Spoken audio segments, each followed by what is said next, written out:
Chapter name है Euclid का ज्यामिति, यूक्लिड की ज्यामिति का परिचय, है ना, introduction to Euclidean geometry. Euclid एक मैथमेटिशियन थे ना, उन्होंने कुछ रूल्स वगैरह बनाए है ना, जो भी उन्होंने रिसर्च वगैरह करी उसके बेस पर, ठीक है, कुछ कंसेप्ट बनाए, ठीक है ना, और उनकी परिभाषा वगैरह लिखी। एलिमेंट्स नाम से उनकी एक बुक थी, जिसमें कितने चैप्टर्स थे, 13 चैप्टर्स थे। कितने चैप्टर्स थे, 13 चैप्टर्स। और पहली जो बुक थी उसमें कितने कुछ परिभाषाएं थी, 23 उन्होंने डेफिनेशंस दी कि बिंदु क्या होता है, इस तरह से, है ना, कि जैसे बिंदु में कोई डायमेंशन उन्होंने कहा नहीं होती, बिंदु में विमाओं की बिंदु क्या है, जिसकी न तो लंबाई होती है और न ही चौड़ाई होती है, ठीक है, डायमेंशन लेस होता है, विमा लेस, है ना, इसकी कोई विमा नहीं होती। और रेखा की कितनी विमा होती है, रेखा में केवल और केवल क्या होती है, लेंथ होती है, चौड़ाई नहीं होती, ठीक है। ये जो रेखा होती है इसमें केवल और केवल लेंथ होती है, ठीक है ना। क्या कहा उन्होंने, लाइन इज ए विथलेस लेंथ, ठीक है, रेखा एक चौड़ाई रहित क्या है, लंबाई है, ठीक है।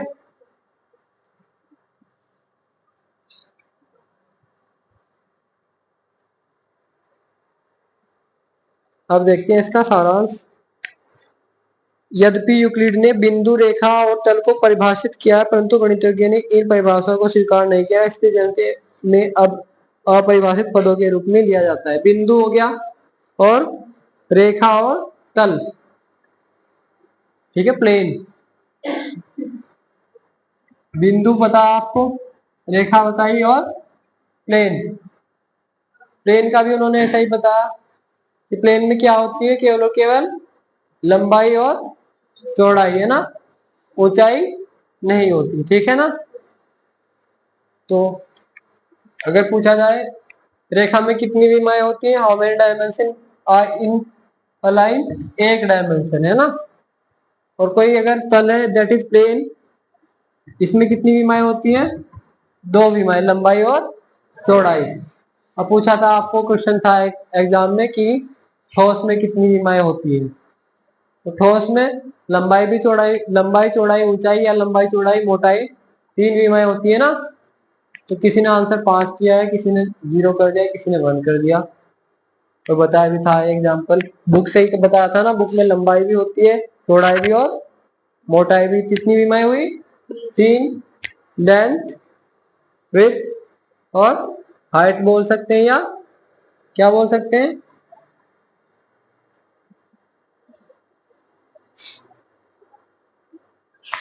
थिकनेस, मोटाई, ठीक।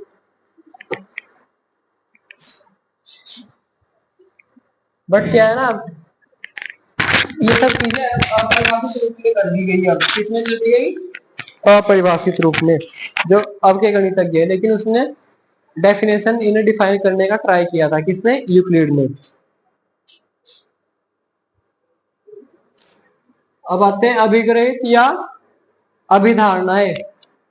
भाई अभिग्रहित और अभिधारणाएं दैट इज एक्सियम्स और पोस्टुलेट्स, कुछ ऐसे रूल्स हैं जो यूनिवर्सल है ना, बट इनको प्रूफ, इनका जो प्रूफ है वो नहीं दिया जा सकता, इन्हें सिद्ध नहीं किया जा सकता। क्या है वो, अभिग्रहित और अभिधारणाएं, जिन्हें क्या बोलते हैं, पोस्टुलेट और एक्सियम्स।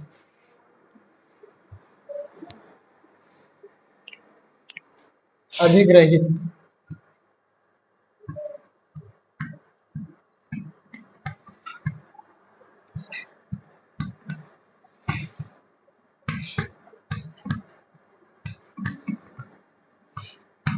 तो इसने कितने अभिग्रहित दिए थे, 7 एक्सियम्स। कितने एक्सियम्स थे, और पोस्टुलेट्स कितने थे जो यूक्लिड ने दिए, 5 पोस्टुलेट दिए थे। कितने 5 पोस्टुलेट्स दिए, 5 पोस्टुलेट, 5 अभिधारणाएं और 7 अभिग्रहित। ये ऐसी चीजें होती हैं जो हम कोई वैसे भी आइडिया लगा सकते हैं। ठीक है, अब आप इन्हें पढ़ोगे।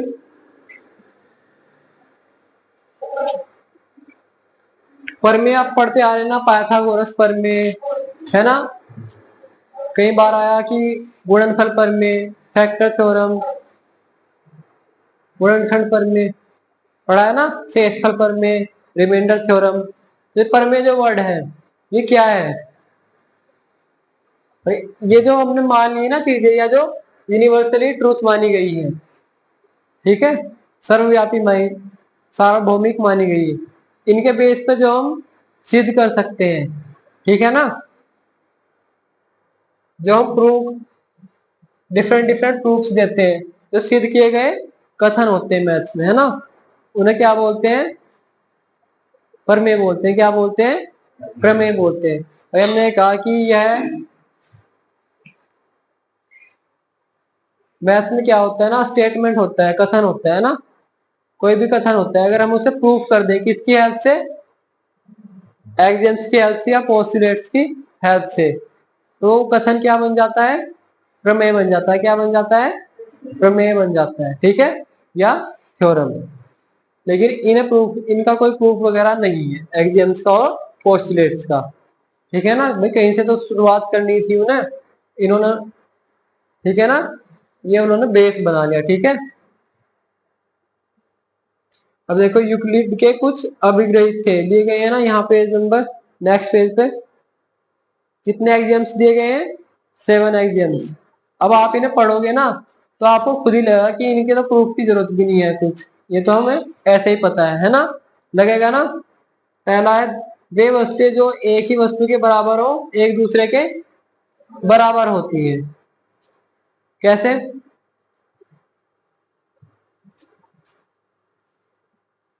वे वस्तुएं जो एक ही वस्तु के बराबर हो, भाई ये 3 चौक है हमारे, है ना, एक चौक हमने यहाँ रख दी, एक चौक यहाँ रख दी और एक यहाँ रख दी। ठीक है, ये चौक इसके बराबर है और दूसरी वाली चौक भी इस चौक के बराबर है, तो पहली और तीसरी वाली भी तो आपस में बराबर होगी ना, तो ये इसका मीनिंग है। ठीक है ना, कि जो दो वस्तुएं, दो अलग अलग वस्तुएं, भाई ये 3 बटन है ना, ये इसके बराबर है, ये इसके बराबर है। ठीक है, ये आपस, ये भी तो आपस में बराबर हो जाएंगी फिर, तो इसका मतलब क्या है कि things which are equal to one thing are equal to each other, है ना, खुद में भी क्या होंगे? बराबर होंगे। ठीक है, अब सेकंड पढ़ो, यदि बराबरों को बराबरों में जोड़ा जाए तो पूर्ण भी बराबर होते हैं। इसका मतलब क्या है कि अगर दो चीजें बराबर है ना, ठीक है, इधर भी 3 जोड़ दिया और इधर भी 3 जोड़ दिया, तो ये भी, इसे उसने क्या कह दिया? इनके योग को पूर्ण कह दिया। क्या कह दिया? पूर्ण। तो यहाँ जो 5 है और यहाँ भी क्या है? 5, तो ये पूर्ण भी बराबर होते हैं। वो तो हमें दिख ही रहा ना, इनका सम क्या है? बराबर है। ठीक है,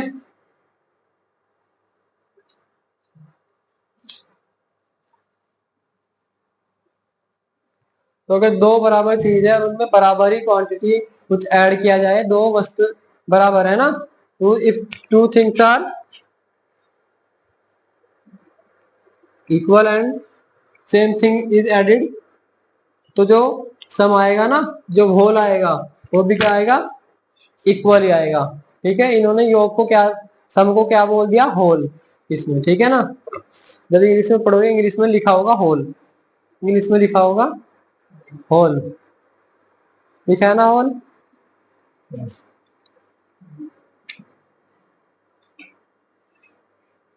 यदि बराबरों को बराबरों में से घटाया जाए, if equals are subtracted from equals, वही बात हुई ना कि अगर 6 और 6 इक्वल है, इनमें से कोई इक्वल घटाया जाए, क्या घटा दे? 2 घटा जाए, तब भी जो क्या आएगा? अंतर, है ना, कितना आएगा? समान आएगा, तब शेष फल भी बराबर होते हैं। अब इन्होंने वर्डिंग देखो इसने कैसे कैसे यूज की। जो सब्ट्रैक्शन करने के बाद होता है उसे क्या बोलते हैं, सब्ट्रैक्ट। बट इसने क्या बोल दिया उसे, शेषफल। क्या बोल दिया, मतलब शेष आता है ना, बचता है, remainings are same, reminders are same.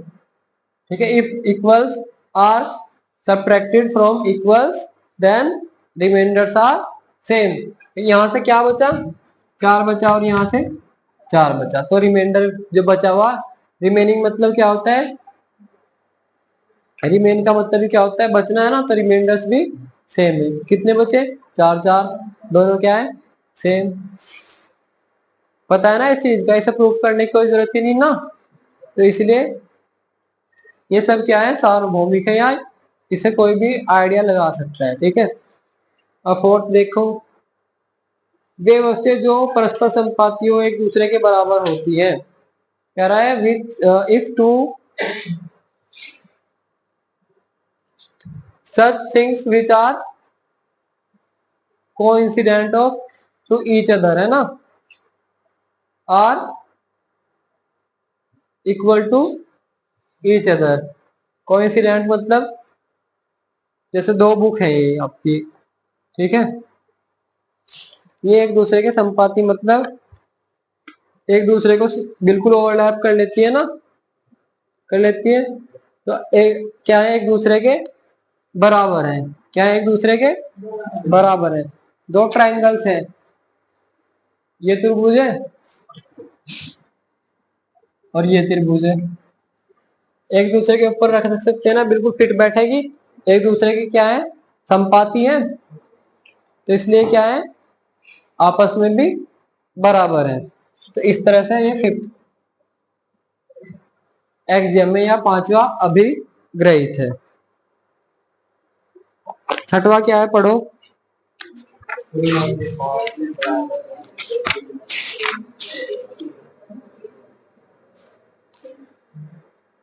पूर्ण अपने भाग से बड़ा होता है। भाई कोई चौक है हमारे पास, चौक ही है ना, अभी पूरी पूरी चौक ले लेना और उसमें से तोड़ दे, तो उसका जाहिर सा अर्थ है जो पूर्ण भाग होगा वो बड़ा होगा, और जो भाग मतलब पूर्ण होगा वो बड़ा होगा और भाग छोटा होगा। वही बात लिखी है ना इसमें भी, क्या लिखी है, पूर्ण अपने भाग से बड़ा होता है ना। भाई पूरी चौक तोड़ दी, कितने भाग हुए, भाग एक भाग दो, दोनों के दोनों अपने जो उनका पूर्ण था पूरा उससे बड़े है ना, wholes are larger than its parts. ठीक है ना, एक ही वस्तुओं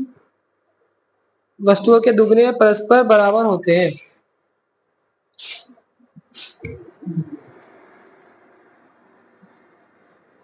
एक ही वस्तु के दुगने मतलब दो और दो, या चलो ये तो वस्तु यूज कर रहा है ना, तो दो पेन है हमारे पास, दो पेन के आपस में बराबर है ना, और एक साइड के भी दो पेन हो, मतलब एक दुगना कर दो, मतलब एक पेन और ले आएंगे तो दुगना हो जाएगा, है ना। और दूसरी तरह की भी क्या ले आए, दूसरा पेन ले आए तो क्या हो जाएंगे, बराबर। ऐसे ही अगर 7 बराबर 7, इनका दुगना क्या है 14, और इसका दुगना 14, तो ये भी तो आपस में बराबर है। तो वस्तुओं के दुगने क्या होते हैं, आपस में बराबर होते हैं। ठीक है ना, अगर इधर 7 पेन है और इधर भी 7 पेन है, इधर दुगने कर दिए तो कितने पेन हो जाएंगे 14, और इधर भी 14, तो ये भी तो आपस में बराबर ही होंगे। ऐसे ही एक ही वस्तु के आधे परस्पर बराबर होते हैं ना। एक ही वस्तु मतलब 14 ले लेना, इसके आधे 7 हो जाएंगे, वो क्या होंगे आपस में बराबर। तो ये ऐसी चीजें हैं जो घूम फिर के हमें यूज करते आ रहे हैं अभी तक। ठीक है, बहुत ज्यादा इसमें ध्यान देने की जरूरत नहीं है, मतलब बट ये स्टेटमेंट्स हमारे थोड़े बहुत याद रखने चाहिए। अब देखें अभिधारणाएं, ये थोड़ी इंपॉर्टेंट है अभिधारणाएं। That is postulate. कितने पोस्टुलेट्स है, सात, 5 पोस्टुलेट है। अभिग्रहित कितने हैं? 5। सॉरी, अभिग्रहित 7 है और पोस्टुलेट 5 है। पहला पोस्टुलेट देखिए क्या कह रहा है। एक बिंदु से अन्य बिंदु तक एक सीधी रेखा खींची जा सकती है। A straight line from one point to another, a straight line can be drawn। तो ये बिंदु है और ये बिंदु, एक सीधी रेखा खींची जा सकती है ना, ठीक है ना। ऑप्शन भी था एक मल्टी एमसीक्यू में, हाफ ईयरली में, कि दो बिंदुओं से कितनी रेखाएं खींची जा सकती है। किसी ने अनंत लगा, किसी ने 2 लगा। कितनी खींची जा सकती है? केवल और केवल एक।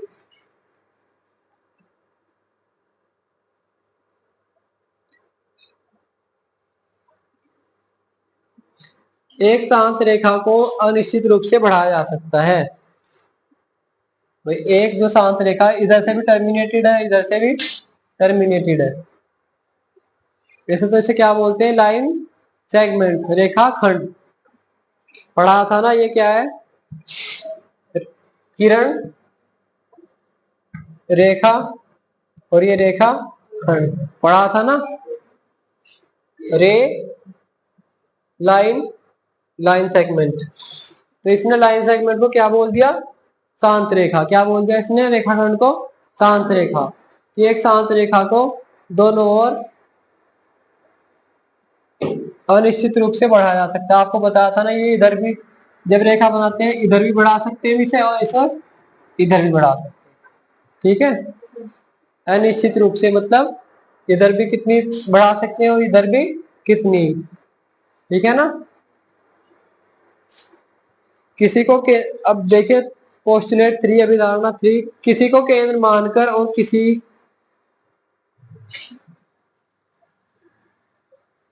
त्रिज्या को एक वृत्त खींचा, मतलब किसी भी पॉइंट को, ये जो वर्डिंग है ये बहुत डिफिकल्ट है बुक वाली, यहाँ समझो।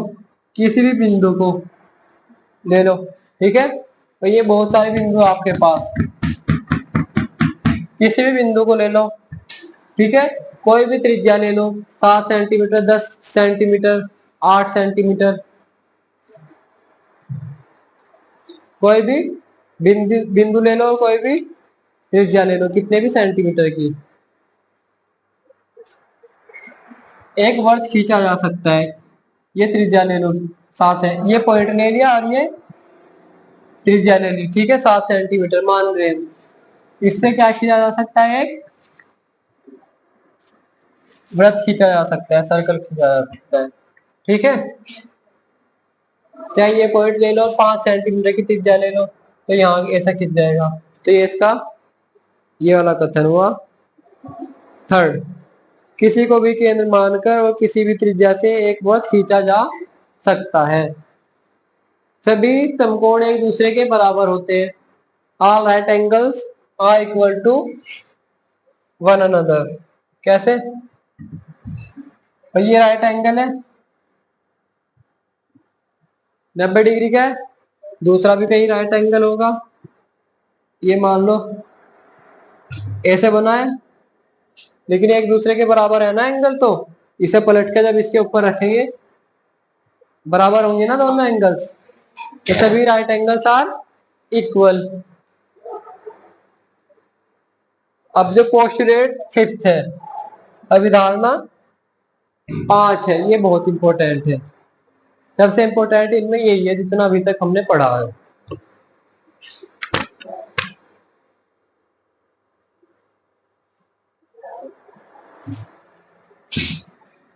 वो कहता है कि अगर दो, क्या है,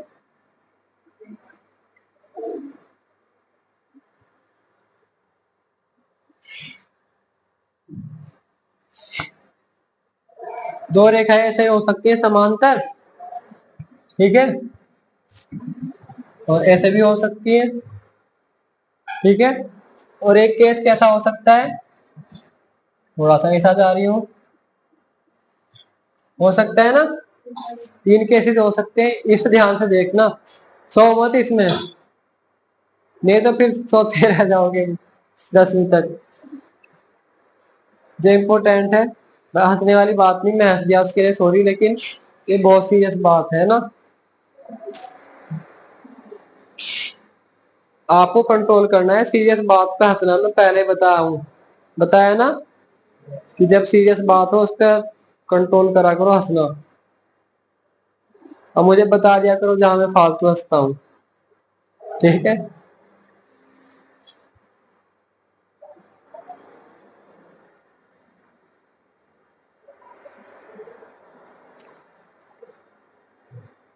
अब कोई तीसरी रेखा खींची जा रही है यहाँ, ऐसे खींच लो,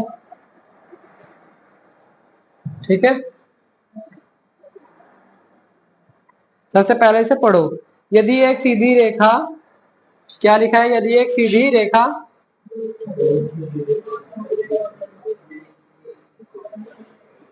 दो सीधी रेखाओं इस प्रकार कोण बनाए कि वे दो समकोण से, तो दोनों सीधी रेखा उसे समकोण का सम।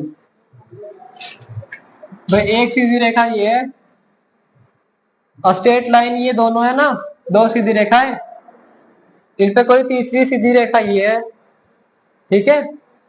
इस पे कोई सीधी रेखा कुछ भी खींच लो, इस पे ये खींच लिया, इस पे ये खींच ली, ठीक है। तो इसने कहा कि देखो इस साइड क्या है, ये एंगल 90 डिग्री से बड़ा है ना, और इस साइड एंगल 90 डिग्री तो है ही है ना, कम से कम 90 डिग्री तो है। इस साइड देखो ये 90 से कम है ना 90 से, और ये क्या है, ये भी 90 सा लग रहा है, ये भी 90 सा लग रहा है, ठीक है। तो इधर 90 और 90 से कम जुड़ के 180 से कम रह गया ना। तो जिस साइड 180 से कम रहेगा वो कह रहा है कि उसी साइड रेखाएं वो मिलेंगी। इस साइड 180 से कम रहा ना, इस साइड 180 से ज्यादा हो गया, ठीक है। तो इस साइड आपस में प्रतिच्छेद करेंगी, जब इन्हें कहां बढ़ाया जाएगा, अनिश्चित रूप से आगे की ओर बढ़ाया जाएगा, काटेगी जरूर एक दूसरे को। और इसमें देखो, इसमें 90 से कम किस साइड है, इस साइड हो जाएगा, तो उस साइड काट देंगे। और जब दो पैरेलल लाइंस होती है, दो पैरेलल लाइंस होती है, 8th क्लास में पढ़ा होगा आपने, समांतर रेखाओं पर एक तिर्यक रेखा पढ़ा है, 8वीं कक्षा में पढ़ा है चैप्टर, एकांतर कोण, संगत कोण, क्रमागत अंतः कोण, आ रहा कुछ कुछ याद, consecutive internal angles, alternate angles और कोरस्पॉन्डिंग एंगल्स। तो वो किस पे होता है, दो पैरेलल लाइंस पर। और एक पढ़ा होगा योग कि दो क्रमागत अंतः कोणों का योग कितना होता है, 180 होता है, पढ़ा है ना। इसका और इसका सम कितना होता है, 180। ये दोनों कोण क्या कहलाते हैं, क्रमागत अंतः कोण, पढ़ा है। तो जब इन दोनों का योग सेम सेम साइड यही हुई ना, जब 180 से कम होगा, जैसे सेम साइड ये हुई, 180 से कम हुआ इन दोनों का योग, तो उसी साइड मिलेंगी, ठीक है। और अब सेम साइड हुए दोनों एंगल्स, इनका योग क्या हुआ, 180 से कम, तो उसी साइड मिलेंगी। और इस साइड 180 से बड़ा है तो उस साइड नहीं मिलेगी। अब इधर भी 180 है, इन वालों का भी 180 है, सेम साइड, सेम साइड है ना, लेफ्ट हैंड साइड, दोनों अंत कोणों का योग कितना है, 180, और उधर भी दोनों अंत कोणों का योग 180। तो इसका मतलब अब ये ना तो इधर मिलेंगी ना ही इधर मिलेंगी, और जो रेखाएं आपस में कभी भी मिलती नहीं, वो कैसी होती है, समांतर रेखाएं होती है। कैसी होती है, क्योंकि इनके बीच का डिफरेंस हमेशा समान रहेगा। समांतर रेखाएं भी क्या होती है, समान प्लस अंतर। समांतर कैसे बना है, समान प्लस अंतर, समांतर। इनमें जो अंतर है, ये सारा अंतर हमेशा क्या रहेगा, समान रहेगा। क्या रहेगा, समान, चाहे इसे भी अनंत तक बढ़ा दे और इसे भी अनंत तक बढ़ा, ये जो अंतर है ये समान रहेगा, तो इसलिए क्या कहलाती है, समांतर रेखाएं। तो इनका अंतर देखो, यहाँ अंतर कम, यहाँ अंतर ज्यादा, यहाँ अंतर ज्यादा, यहाँ अंतर कम, बट ये कि इनमें क्या अंतर समान है, इसलिए क्या कहलाती है, समांतर रेखाएं। आप पढ़ो इसे पूरे स्टेटमेंट को। यदि एक सीधी रेखा दो सीधी रेखाओं पर गिरकर अब एक ही और दो अंतःकोण इस प्रकार बनाए, अंतःकोण यही तो अंदर वाले कोण, अंतःकोण इस प्रकार बनाए कि इन दोनों कोणों का योग मिलकर दो समकोणों से कम हो। दोनों का योग कैसा हो? दो समकोण क्या होते हैं? 90 प्लस 90 180। दो समकोण मतलब 180, 90 प्लस 90 से कम है, मतलब अगर 180 से कम है तो वे दोनों सीधी रेखाएं अनिश्चित रूप से बढ़ाए जाने पर उसी ओर मिलती हैं जिस ओर यह योग दो समकोणों से कम होता है। जिस भी साइड 180 से कम होगा उसी साइड मिल जाएगी। ठीक है, ये इसलिए इंपॉर्टेंट था क्योंकि इसमें बहुत सारे जो नेक्स्ट चैप्टर है उसमें सब यही पढ़ाया जाएगा, पैरेलल लाइंस वाला, ये वाला, ये रेखा और कोण वाला जो चैप्टर है ना, मोस्टली इसका जो क्रक्स पॉइंट है वो ये रहेगा। दो पैरेलल लाइंस और उस पर एक तिर्यक रेखा, two parallel lines and a transversal.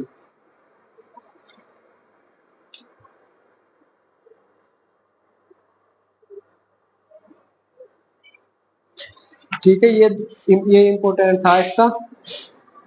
अब जा सकते हो आप लोग।